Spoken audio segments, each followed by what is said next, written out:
Hey guys, welcome back to Derezzed Gaming News on Clownfish Gaming. This is Neon. We're going to talk about video game influencers and the pay gap.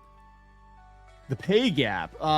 This is an interesting article. It's been making the rounds on X. They're talking about how an influencer report is highlighting the gender pay gap in sponsored content earnings. That women earn roughly 32% less than men in the gaming sector, according to reports. Now, I'm sure there are a lot of things to factor in here.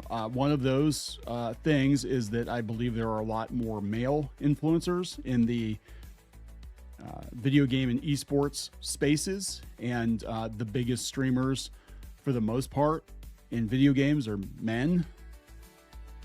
I mean, that's just kind of the way. I'm not saying that there aren't women who are doing really well in gaming, but I'm just saying, like, if you look at Twitch, the channels that are strictly video gameplay channels, the biggest ones tend to be male. There are some female Twitch streamers that are doing very, very, very well, but their content, and I'm being nice, their content is not strictly video game play content, right? So I think that you have to take that into consideration as well. And influencers, regardless of if you're male or female, you're basically paid according to your audience size and the likelihood that your audience is going to respond to what you're promoting. So again, this is I'm trying to lay the groundwork here before getting into this article, because I kind of have a feeling I know where it's going to go. But I can tell you what they do is they look at your audience. They're like, okay, this audience is likely to be receptive to our product, yes or no. If you are not strictly a video game player, your audience does not play games, or, you know what I'm saying, they're not going to give you a bunch of money to promote a game, because your audience is there for other reasons, right? Whether it's a political talking head or somebody jiggling their bits, the likelihood of them buying your game or whatever, very, very slim. So they're going to give the big bucks to the people that actually, for the most part, they're going to give the big bucks to people that actually can bring the audience in. But we're going to talk about Ubisoft and how they were paying people ridiculous amounts of money to promote their, including Hassan, who is mostly a political commentator at this point. Does he even play games anymore? I don't even know if he does. Half of the Twitch streamers that got big playing games don't even play games anymore. But they gave him a bunch of money. So let's talk about this. This is coming from gamesindustry.biz. Influencer report highlights gender pay gap in sponsored content earnings. Women earn 32% less than men in the gaming sector, according to the report. A new report on sponsored influencer activations suggests a pay gap between male and female identifying creators across all platforms, with women earning 32% less than men. These stats come from Collabster, which counts sponsored streams or a video of any length in their metrics, and is based on a sample size of 2,414 gaming creators. We've seen a clear industry disparity in collaboration rates between male and female identifying influencers in the gaming space, said the co-founder of this website. On average, male gaming influencers earn about $234 per collaboration, while female influencers earn roughly $160 per collaboration. That's a 32% pay gap.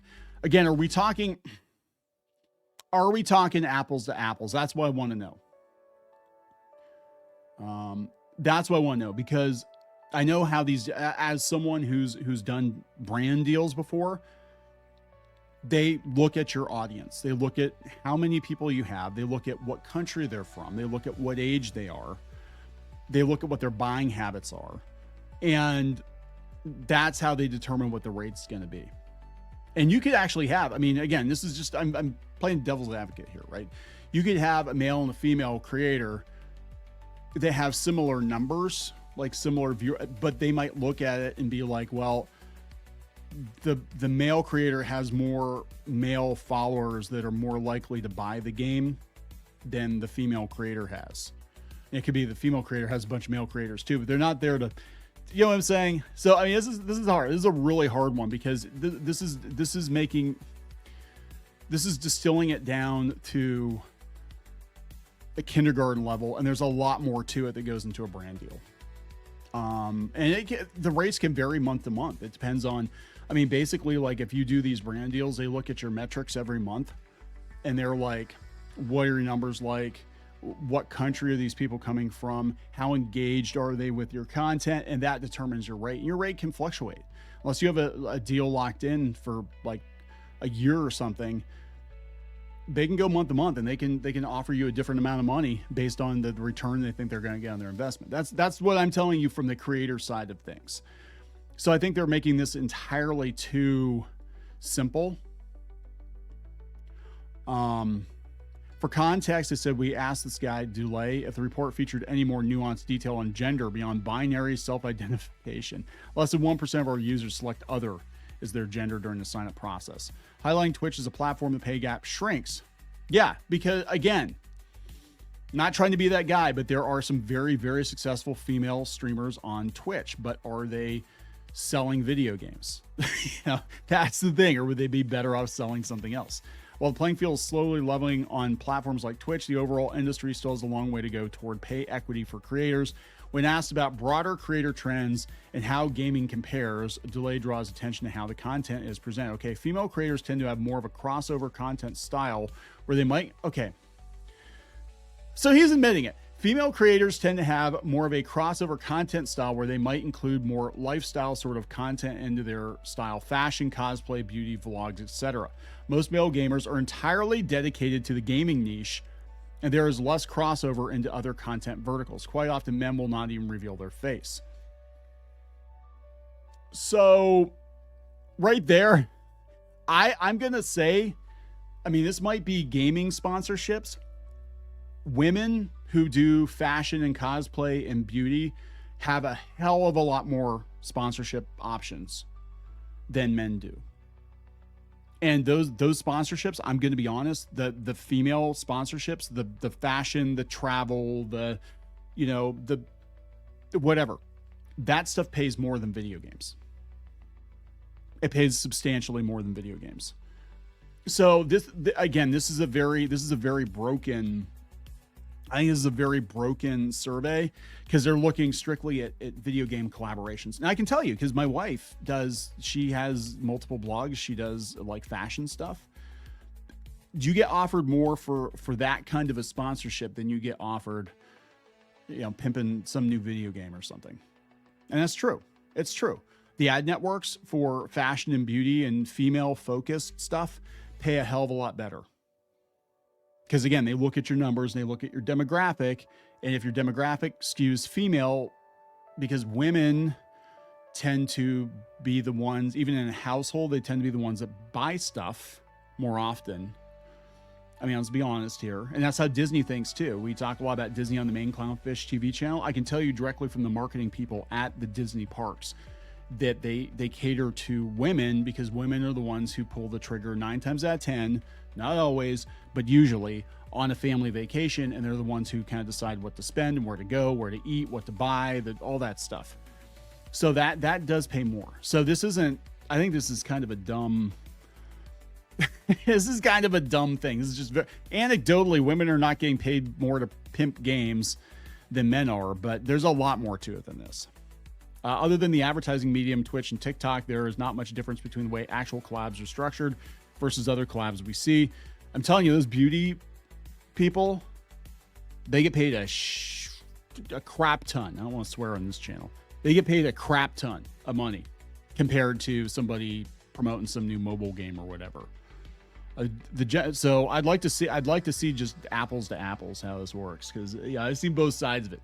Being married and both of us doing deals and stuff, I can see both sides of it. Male creators tend to have more focused content where they are exclusively showcasing gaming versus female creators who aren't afraid to cross over in other content. Being so niche, men can command higher prices.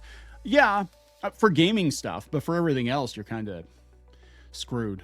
Overall, there's a macro problem that women may also be discounting their services versus their male counterparts. Maybe. But again, they always look at your audience, right? They always look at your audience. That is what determines the price.